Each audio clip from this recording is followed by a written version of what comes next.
বিসিবির ওপর খেলোয়াড়দের আস্থাহীনতার জন্যই সংকটে দেশের ক্রিকেট। সাকিবের মন্তব্যকে সমর্থন জানিয়ে বললেন মাশরাফি। সাকিব তো কোড অফ কন্ট্রাক্ট আছে, সাকিব বেতনভুক্ত খেলোয়াড়, তো সাকিব কেন বলবে এই কোশ্চেনটা আসতেই পারে। আসছে কি জন্য সেটা আমাদের ফাইন্ড আউট করতে হবে। আসছে তো এই কারণে যে একজন আরেকজনের প্রতি লুজিং রেসপেক্ট। প্লেয়াররা যে বুঝতে পারতেছে যে আমাদের আস্থার যে সর্বোচ্চ জায়গা সেটাই নড়বড়ে অবস্থায় হয়ে যাচ্ছে। দেখছিলেন প্রধান শিরোনাম। রাত 11টার সময় সঙ্গে আছি আমি গোলাম রাব্বি। এবার অন্যান্য শীর্ষ সংবাদ। প্রায় 9 মাস পর দেশে 1 লাফে রেকর্ড ছাড়ালো করোনা আক্রান্ত। 24 ঘন্টায় শনাক্ত 3,500-এরও বেশি, মৃত্যু 18। নমুনা পরীক্ষা নিয়ে বিশৃঙ্খলা। ভারত বাংলাদেশ অমীমাংসিত সমস্যার সমাধান নিয়ে প্রশ্ন তুললেন মির্জা ফখরুল। মোদির সফর নিয়ে বিতর্কিত মন্তব্য না করার আহ্বান ওবায়দুল কাদেরের।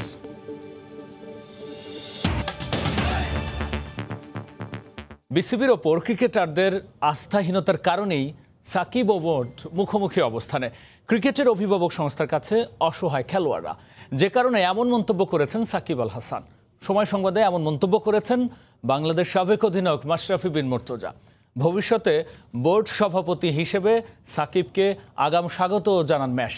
মাশরাফির সাক্ষাৎকার নিয়েছেন হুমায়ুন কবির রোজ। সাকিব ক্রিকেট অপারেশনস থেকে শুরু করে এইচপি চেয়ারম্যান যে নাইমুর রহমান দুর্জয় আছেন, তাকে নিয়ে আসলে তার অ্যাক্টিভিটিস নিয়ে প্রশ্ন তুলেছেন।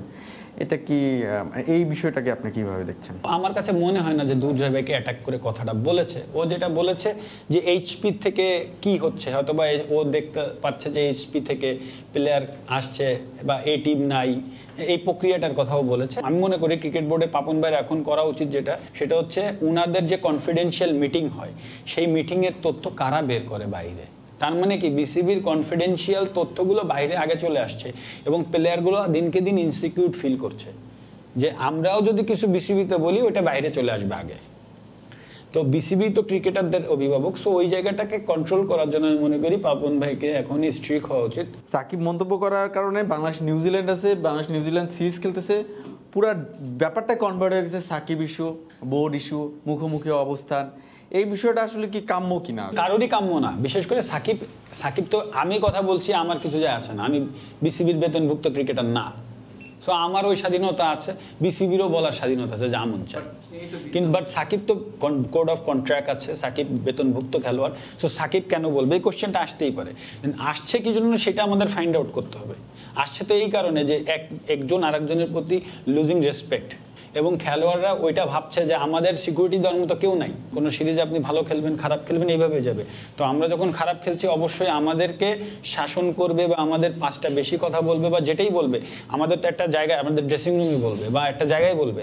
সেই জিনিসটা এখন এখানে বলে বাইরে যায় যখন আবার কথা হচ্ছে বা লিক হচ্ছে, তখনই তো প্লেয়াররা বলছে যে সামথিং রং। তো এই যে কমিউনিকেশন গ্যাপগুলো এবং প্লেয়াররা যে বুঝতে পারতেছে যে আমাদের আস্থার যে সর্বোচ্চ জায়গা সেটাই নড়বড়ে অবস্থায় হয়ে যাচ্ছে, এইখান থেকেই তথ্য বাইরে যাচ্ছে। বা আমি আমার দ্বারা যদি কোনো একটা পারফরমেন্স খারাপ হয় বা আমার দ্বারা মানে এমন কোনো কাজ হয়ে যায়, ভুলভাল হয়ে যায়, তাহলে আমাকে সিকিউরিটি দেওয়ার মতো কেউ নাই। এবার করোনা প্রসঙ্গ। দিনে দিনে আবারও ভয়ঙ্কর হয়ে উঠছে দেশের করোনা পরিস্থিতি। গত 24 ঘন্টায় শনাক্তের হার প্রায় 9 মাসের রেকর্ড ছাড়িয়েছে। 25,000-এরও বেশি নমুনা পরীক্ষায় কোভিড-19 শনাক্ত হয়েছে 3,500 আর মারা গেছেন 18 জন। এমন অবস্থায় আতঙ্কিত না হয়ে উপসর্গ দেখা দিলেই পরামর্শ নেওয়ার কথা বলছেন চিকিৎসকরা।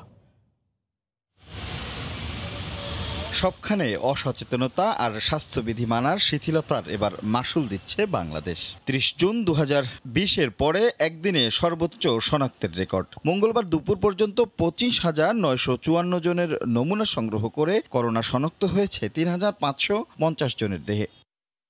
ফেব্রুয়ারিতেও যেখানে আক্রান্তের হার ছিল 5% নিচে, সেখানে 3 সপ্তাহ ব্যবধানে শনাক্তের হার ঠেকেছে 13.69%। এদিন করোনা ভাইরাসে মৃত্যু হয়েছে 18 জনের। রোগী বাড়ছে, তাই ভিড়ও বাড়ছে হাসপাতালগুলোতে। শ্বাসকষ্ট না হলে ঘরে বসেই চিকিৎসা নেওয়ার পরামর্শ চিকিৎসকদের। আক্রান্ত হয়ে যদি শ্বাসকষ্ট বেশি হয় তাহলে হাসপাতালে এসে চিকিৎসকের পরামর্শ নেবেন এবং প্রয়োজন হলেই হাসপাতালে ভর্তি হবেন। মৃদু বা মাঝারি উপসর্গ নিয়ে অযথা হাসপাতালে এসে ভিড় না করে ঘরেই থাকুন। এদিকে বিশেষজ্ঞরা বলছেন, ক্রমেই ভয়ঙ্কর হয়ে ওঠা এই করোনার লাগাম টানতে এখনই কঠোর সিদ্ধান্ত নিতে হবে। সীমিত লকডাউন, যেটা ইকোনমিকে কম ক্ষতি করবে, এবং অনেক বেশি টেস্ট করে যারা অলরেডি ইনফেক্টেড হয়ে গেছে ওদেরকে আইসোলেট করে ফেলতে হবে। এই দুইটা অ্যাকশনই হচ্ছে এখন প্রায়োরিটি অ্যাকশন। 118টি আরটিপিসিআর ল্যাব, 29টি জিন এক্সপার্ট ও 72টি র্যাপিড অ্যান্টিজেন সহ 219টি পরীক্ষাগারে এখন করোনা পরীক্ষা করা হচ্ছে। রাশেদ লিমন, সময় সংবাদ, ঢাকা। এদিকে করোনা সংক্রমণের ঊর্ধ্বগতির মধ্যেই পরীক্ষায় বিশৃঙ্খল দশা। নমুনা দিতে এসে দাঁড়িয়ে থাকতে হচ্ছে ঘন্টার পর ঘন্টা, নেই স্বাস্থ্যবিধির বালাই। কাউন্টারগুলোতে ভিড় করছেন সাধারণ রোগী বা তার স্বজনরাও। এসব ভোগান্তির মধ্যেই পরপর কয়েকদিন টেস্টে ভিন্ন ভিন্ন রিপোর্টের নজিরও মিলেছে। আতিকুর রহমান তমালের রিপোর্ট। করোনা টেস্ট করানোর জন্য সোহরাওয়ার্দী হাসপাতালে গায়ে গা লাগিয়ে দাঁড়িয়ে আছেন করোনার উপসর্গধারীরা। এটা মূলত টাকা জমা নেওয়ার কাউন্টার। না, এরকম আলাদা কোনো লাইন নেই আমাদের। নমুনা দিতে সকাল 9টায় আসতে বলা হলেও সংগ্রহ শুরু হয় বেলা 12টায়। এই ভোগান্তির জন্য সাইনবোর্ড লাগিয়ে দিলে সমস্যা কোথায়? করোনা রোগী যারা, এরা তো সম্ভাব্য উপসর্গ আছে বলেই আসে, তাদেরকে এখানে 1.5-2 ঘন্টা ঘুরাচ্ছে। এটা করোনার বুথ, এখানকার অবস্থা আরো ভয়াবহ। 72 ঘন্টা পরে এই রিপোর্টটা নিয়ে কি করব? এখানে নাম্বার দিয়েছে, কোনো সিস্টেম নেই। হাসপাতালের পরিচালক বলছেন তিনি দ্রুত এ বিষয়ে পদক্ষেপ নেবেন। আমার নলেজে আমি ওটা বুঝতে পেরেছি না, কারণ ওটা আলাদা করতে হবে, ওটা আলাদা, অবশ্যই আলাদা করতে হবে। সবচেয়ে ভয়াবহ তথ্য হলো পরপর কয়েকদিন টেস্ট করে ভিন্ন ভিন্ন রিপোর্ট পাওয়ার নজিরও কম নয়। 17 তারিখ টেস্ট করাই, 18 তারিখ রেজাল্ট দেয় পজিটিভ আসে, আবার 20 তারিখ টেস্ট করাই, 21 তারিখ আসে নেগেটিভ। এই মহামারী ঠেকাতে কোভিড পরীক্ষায় এখনো কেন শতভাগ শৃঙ্খলা ফিরছে না, সেই প্রশ্ন ছিল স্বাস্থ্য অধিদপ্তরের অতিরিক্ত মহাপরিচালকের কাছে। আগে যখন নেগেটিভ হয়েছে, এটা তো ইনকিউবেশন পিরিয়ড 14 দিন, তো যখন নেগেটিভ হয়েছে তার ইনকিউবেশন পিরিয়ডটা শেষ হয়নি। ভাইরাল লোড বেশি হবে তখন তার পজিটিভ হবে। তবে বিশেষজ্ঞদের বক্তব্য হলো স্বাস্থ্য অধিদপ্তরের আওতায় একই রিয়েজেন্ট ব্যবহার করে নমুনা সংগ্রহ ও পরীক্ষা মনিটরিং করা উচিত। এক এক প্রতিষ্ঠান এক একটা ফলো করে, এবং এই প্রতিষ্ঠানগুলোর মধ্যে যে একটা সমন্বয় তৈরি করা, এটা হলো এর একটা সমাধান। টেস্ট নিয়ে এমন ধোঁয়াশা ও বিশৃঙ্খলা দুঃখজনক বলেও মন্তব্য করেন তিনি। আতিকুর রহমান তমাল, সময় সংবাদ, ঢাকা। মুজিব বর্ষ স্বাধীনতার সুবর্ণ জয়ন্তীর আয়োজনে যোগ দিতে 3 দিনের সফরে এখন ঢাকায় ভুটানের প্রধানমন্ত্রী লোটে শেরিং। হযরত শাহজালাল আন্তর্জাতিক বিমানবন্দরে বর্ণাঢ্য রাষ্ট্রাচারে এই অতিথি সরকার প্রধানকে অভ্যর্থনা জানান প্রধানমন্ত্রী শেখ হাসিনা। পরে সফরে জাতীয় স্মৃতিসৌধে বীর শহীদদের প্রতি শ্রদ্ধা জানান লোটে শেরিং। সেখান থেকে যান ধানমন্ডি 32 নম্বরে বঙ্গবন্ধু স্মৃতি জাদুঘর পরিদর্শনে। সালাউদ্দিন লিয়া ও হারুনা রশিদের ছবিতে আরও জানাচ্ছেন দেবাশিস রায়। মুজিব শতবর্ষে চিরঞ্জীব নেতা জাতির পিতা শেখ মুজিবুর রহমানের প্রতি ভালোবাসায় এবং স্বাধীন বাংলাদেশের সুবর্ণ জয়ন্তীর 10 দিনের অনুষ্ঠানে যোগ দিতে ঢাকায় এলেন ভুটানের প্রধানমন্ত্রী লোটে শেরিং। মঙ্গলবার সকাল 9:30টায় হযরত শাহজালাল আন্তর্জাতিক বিমানবন্দরের ভিভিআইপি টার্মিনালে তাকে নিয়ে অবতরণ করে থিম্পু থেকে আসা ড্রুক এয়ারের বিশেষ বিমানটি। তাকে স্বাগত জানাতে সশরীরে উপস্থিত হয়েছিলেন প্রধানমন্ত্রী শেখ হাসিনা। বর্ণাঢ্য রাষ্ট্রাচারের প্রথা অনুযায়ী প্রধানমন্ত্রী লোটে শেরিংকে সামাজিক দূরত্ব মেনেই বরণ করা হয়। এরপর অতিথি সরকার প্রধানকে জানানো হয় গান স্যালুট। সামরিক রীতিতে 3 বাহিনীর গার্ড পরিদর্শন করেন লোটে শেরিং। পরে 2 সরকার প্রধান দুদেশের মন্ত্রী কর্মকর্তাদের সঙ্গে পরিচয় পর্ব শেষ করেন। এ সময় নিজে গিয়ে অতিথি প্রধানমন্ত্রীকে গাড়ি পর্যন্ত এগিয়ে দেন বঙ্গবন্ধু কন্যা শেখ হাসিনা। 71-এর মহান মুক্তিযুদ্ধে বাংলাদেশকে স্বাধীনতা ও বিজয়ের স্বীকৃতি দেয়া প্রথম দেশ হলো ভুটান। সেই দেশের প্রধানমন্ত্রী 3 দিনের সফরে যখন ঢাকায় এলেন, তখন মুজিব শতবর্ষ ও স্বাধীনতার সুবর্ণ জয়ন্তী পালন করছে বাংলাদেশ। এই সফরের মধ্যে দিয়ে 2 দেশের হৃদ্যতা এবং সৌহার্দ্য আরও বৃদ্ধির পাশাপাশি কূটনৈতিক সম্পর্কের আওতায় দ্বিপক্ষীয় সম্পর্কও আরও বেশি সম্প্রসারিত হবে বলে আশা করছেন কূটনৈতিক সংশ্লিষ্টরা। বিমানবন্দরের আনুষ্ঠানিকতা শেষে সাভারে জাতীয় স্মৃতিসৌধে যান ভুটানের প্রধানমন্ত্রী। শ্রদ্ধা জানান বীর শহীদদের প্রতি। সামরিক কায়দায় সম্মান জানানো হয় এই অতিথিকে। সফরের স্মারক হিসেবে সেখানে একটি গাছের চারা রোপণ করেন, স্বাক্ষর করেন পরিদর্শন বইতেও। এরপর জাতির পিতার প্রতিকৃতিতে শ্রদ্ধা জানাতে ধানমন্ডি ৩২ নম্বরে আসেন ডাক্তার লোটে শেরিং। ফুলেল শ্রদ্ধা জানিয়ে তিনি জাতির পিতার ছোট মেয়ে শেখ রেহানার উপস্থিতিতে পরিদর্শন করেন বঙ্গবন্ধু স্মৃতি জাদুঘরও। মহামারীর বাস্তবতায় এ সময় সাবধানতা অবলম্বন করতে দেখা গেছে সবাইকেই। দেবাশিস রায়, সময় সংবাদ, ঢাকা। আঞ্চলিক যোগাযোগ আরও বাড়াতে নেপাল ও ভুটান আগ্রহ প্রকাশ করেছে বলে জানিয়েছেন পররাষ্ট্রমন্ত্রী ডক্টর একে আব্দুল মোমেন। বিকেলে রাজধানীর হোটেল ইন্টারকন্টিনেন্টালে সফররত ভুটানের প্রধানমন্ত্রী লোটে শেরিংয়ের সঙ্গে সৌজন্য সাক্ষাৎ করেন তিনি। এর আগে রাজধানীর ফরেন সার্ভিস একাডেমিতে এক সংবাদ সম্মেলনে নেপালের রাষ্ট্রপতি বিদ্যাদেবী ভান্ডারীর সঙ্গে সৌজন্য সাক্ষাতের বিষয়ে সাংবাদিকদের ব্রিফ করেন তিনি। এ সময় পররাষ্ট্রমন্ত্রী জানান, আন্তঃদেশীয় জলবিদ্যুৎ আমদানি প্রক্রিয়া এগিয়ে নিতে আগ্রহ জানিয়েছে কাঠমান্ডু। মুজিব শতবর্ষ ও স্বাধীনতার সুবর্ণ জয়ন্তীর অনুষ্ঠানে যোগ দিতে ঢাকা সফর করছেন ভুটানের প্রধানমন্ত্রী লোটে শেরিং। সফরের প্রথম দিন মঙ্গলবার বিকেলে রাজধানীর হোটেল ইন্টারকন্টিনেন্টালে তার সঙ্গে সৌজন্য সাক্ষাৎ করেন পররাষ্ট্রমন্ত্রী ডক্টর একে আব্দুল মোমেন। আধা ঘন্টারও বেশি সময় ধরে চলা এই বৈঠকে দুই দেশের পারস্পরিক নানা ইস্যু উঠে আসে। বৈঠক শেষে পররাষ্ট্রমন্ত্রী সাংবাদিকদের জানান, আকাশ, রেল ও নৌপথে দুই দেশের যোগাযোগ ব্যবস্থা আরও এগিয়ে নিতে আলোচনা হয়েছে।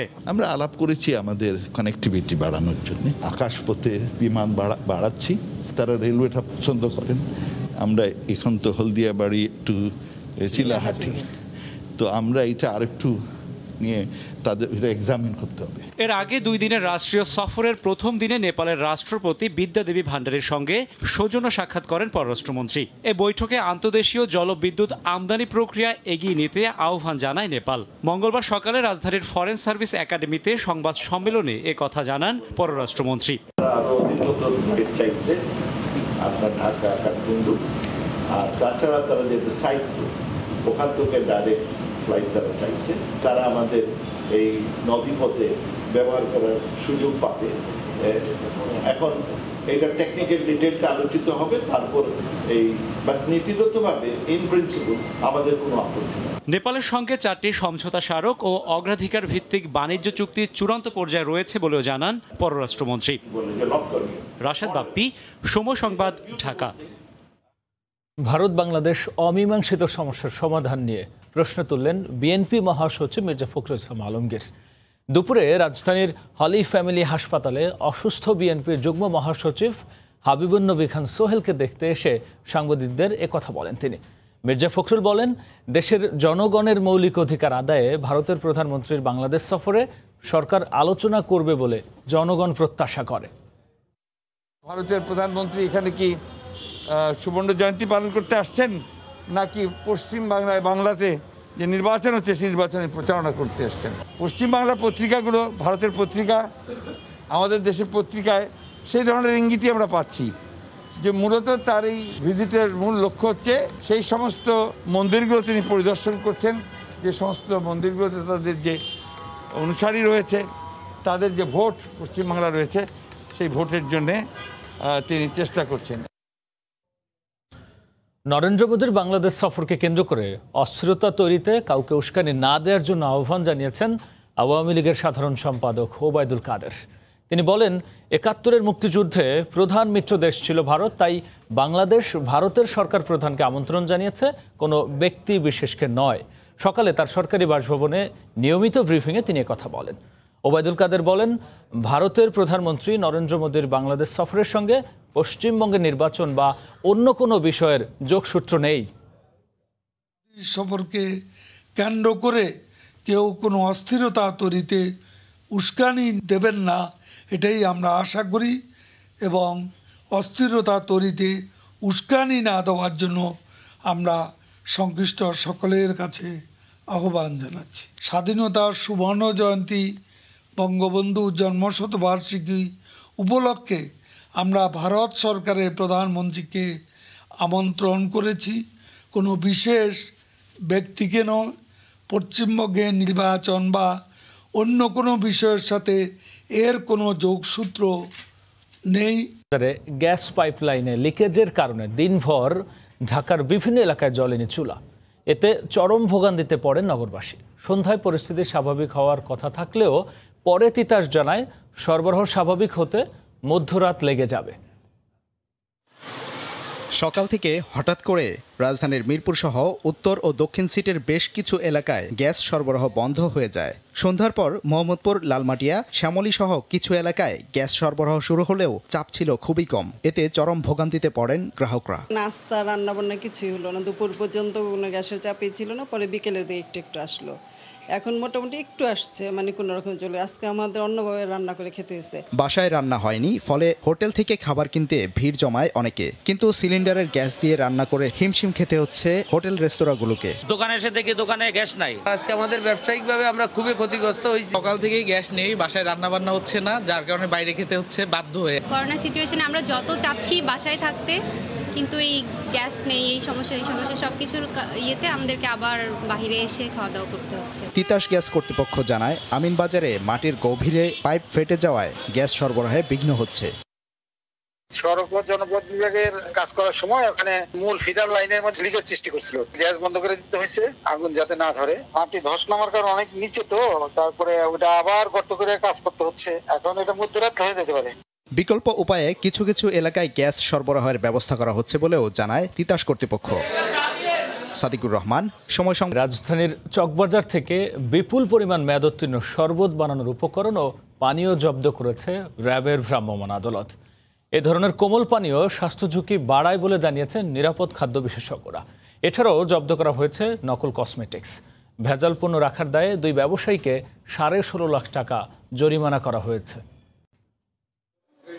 রমজান মাসে সারাদিন রোজা রাখার পর তৃষ্ণা নিবারণে শরবতের উপর নির্ভর করেন অনেক রোজাদার। সেই শরবতের উপকরণ ও পানীয় নিয়েও অসাধু ব্যবসায়ীদের তৎপরতার শেষ নেই। মঙ্গলবার রাজধানীর বেগম বাজারের মেসার্স দিদার অ্যান্ড ব্রাদার্সে র্যাবের অভিযানে মিলে মেয়াদ উত্তীর্ণ ভেজাল শরবত বানানোর উপকরণ। একটি গোডাউনে অভিযান চালিয়ে 3500 বোতল উদ্ধার করা হয়। আপনার এই সফট ড্রিঙ্কস খাওয়ার ফলে এটা পেটের পীড়া, কিডনি এবং লিভার ড্যামেজ এবং কোনো ক্ষেত্রে এটা ক্যান্সারের মতো ভয়াবহ রোগে আমাদের হওয়ার সম্ভাবনা থাকে। একই সময়ে রাজধানীর মৌলভীবাজারের মেসার্স আনসার অ্যান্ড ব্রাদার্সে অভিযান চালিয়ে জব্দ করে 13,000 বোতল কোমল পানীয়। ইংল্যান্ডের পিওর হ্যাভেন, ফ্রান্সের হোলিস্টেন, পর্তুগালের মোসে ক্লাসিক ও স্পেনের স্টেরেলা। প্রতিটি বোতলের গায়ে লেভেলের উপর আরেকটি লেভেল লাগিয়ে মেয়াদ উত্তীর্ণ কোমল পানীয় বাজারজাত করে অসাধু ব্যবসায়ীরা। এটা সফট ড্রিঙ্কস, এটা রিটার্ন দেওয়ার জন্য কিন্তু রাখা হয়েছিল, এখন মেয়াদ চলে গেছে। কোম্পানিটা জগতে নিয়ে নিচ্ছি, মাল জিনিস আমি তো আর জানি না, মালের সাথে লেভেল পাওয়া গেছে, এটা আমার ভুলে গেছে। নেক্সট আর এই ধরনের কোনো হবে না। এ ধরনের অপরাধে দুই প্রতিষ্ঠানকে আর্থিক জরিমানা করা হয়, পাশাপাশি ভবিষ্যতের জন্য সতর্ক করা হয়। মেয়াদ উত্তীর্ণের তারিখ দেওয়া আছে, সেটা কিন্তু এক্সপায়ার করেছে এবং তার উপরে আবার নতুন করে কিন্তু মেয়াদ উত্তীর্ণের মোড়ক বসানো হচ্ছে। আনসার আলীকে সর্বমোট 10 লক্ষ টাকা অর্থদণ্ড, দিদার অ্যান্ড ব্রাদার্সকে বেগম বাজারে 6,50,000 টাকা অর্থদণ্ড প্রদান করা হয়েছে। একই দিনে পুরান ঢাকা থেকে উদ্ধার করা হয় বিপুল পরিমাণ মেয়াদ উত্তীর্ণ ক্রিম। এমআর আমিন, সংখ্যার মধ্যে লকডাউন অনেকেই মানছেন না, আর এতে আবারও ভয়াবহ পরিস্থিতিতে চলে যেতে পারে কোভিড। ইতিমধ্যে আইসিইউতে বাড়ছে রোগীর সংখ্যা। এই মুহূর্তে প্যারিসে আছেন সহকর্মী লুৎফুর রহমান বাবু, সরাসরি যুক্ত হচ্ছে তার সঙ্গে। বাবু, রাব্বি, ফ্রান্সে আগের 24 ঘন্টার তুলনায় গেল 24 ঘন্টায় কিন্তু আক্রান্তের সংখ্যা কিছুটা কমেছে। আগের 24 ঘন্টা যেখানে 30,000-এর বেশি ছিল, গেল 24 ঘন্টায় হয়েছে 15,000-এর বেশি। কিন্তু এবারে প্রথম ধাপে আইসিইউতে যে পরিমাণ রোগী ভর্তি ছিল, এবারের ধাপে কিন্তু অনেক বেশি রোগী এখন বিশেষ করে ইলদু ফ্রান্সে আইসিইউতে ভর্তি হচ্ছেন। সে কারণে আমরা বলতে পারি ফ্রান্সে করোনার পরিস্থিতি কিন্তু এখনো ভালো নয়। এদিকে 16টি যে ডিপার্টমেন্টে মাসব্যাপী লকডাউন আরোপ করা হয়েছে, তার 4র্থতম দিন আজকে চলছে এবং আজকে আমরা এসে দেখতে পাচ্ছি যেহেতু আবহাওয়া একটু ভালো, সে কারণে মানুষজন কিন্তু ছোট পার্ক, লেকের পার্ক, সেখানে কিন্তু ভিড় জমাচ্ছেন। এবং এখন আমি যে পার্কটিতে আছি, এখানেও এসে দেখতে পাচ্ছি অনেক মানুষজন এখানে রয়েছেন, প্রাতঃ ভ্রমণ করছেন। অনেকেই আসলে লকডাউনের যে সামাজিক দূরত্বের বিষয়টি সেটি মানছেন, আবার অনেকেই মানছেন। এদিকে দেশটির প্রেসিডেন্ট ইমানুয়েল ম্যাক্রন বলেছেন যে 16টি ডিপার্টমেন্টে লকডাউন জারি করা হয়েছে, সবাই যেন এই 16টি ডিপার্টমেন্টে লকডাউনের যে বিষয়গুলো আছে তারা যেন সেগুলো মানেন। বিশেষ করে স্বাস্থ্য সুরক্ষা এবং স্বাস্থ্যবিধির যে বিষয়টি রয়েছে সেটি যেন সবাই মানেন। একই সাথে প্রেসিডেন্ট ইমানুয়েল ম্যাক্রন বলেছেন এখন যে ভ্যাকসিনেশন যে কার্যক্রম চলছে সেটি সাপ্তাহিক ছুটির দিন হোক কিংবা অন্য উৎসবের বন্ধের দিন হোক, সব দিনে কিন্তু এই ভ্যাকসিনেশনের কার্যক্রমটি অব্যাহত থাকবে। আমরা কিন্তু প্রথম দিকে দেখেছিলাম আইন শৃঙ্খলা বাহিনী লকডাউন মানার বিষয়ে আসলে এতটা তৎপর ছিল না, কিন্তু গতকাল থেকে দেখা গেছে যে আইন শৃঙ্খলা রক্ষাকারী বাহিনী রাজধানী প্যারিসের বিভিন্ন পয়েন্টে তারা গিয়ে মানুষকে স্বাস্থ্য সচেতনতার বিষয়টি বলছেন, মাস্ক পরিধানের বিষয়টি, কিংবা বিভিন্ন জায়গায় কিংবা বিভিন্ন যে প্রতিষ্ঠানগুলো খোলা রয়েছে সেই প্রতিষ্ঠানে যেখানে অনেক মানুষ বা 4-5 জন 3 জনের অতিরিক্ত মানুষ যেখানে প্রবেশ করছেন সেখানে যেন দূরত্বের বিষয়টি মানা হয় সেই বিষয়টি তারা চেষ্টা করছেন সেখানে। তো রাবি, এই ছিল এখন পর্যন্ত আমার কাছে সর্বশেষ। ফ্রান্সের প্যারিস থেকে সরাসরি যুক্ত হয়েছিলেন সহকর্মী লুৎফুর রহমান।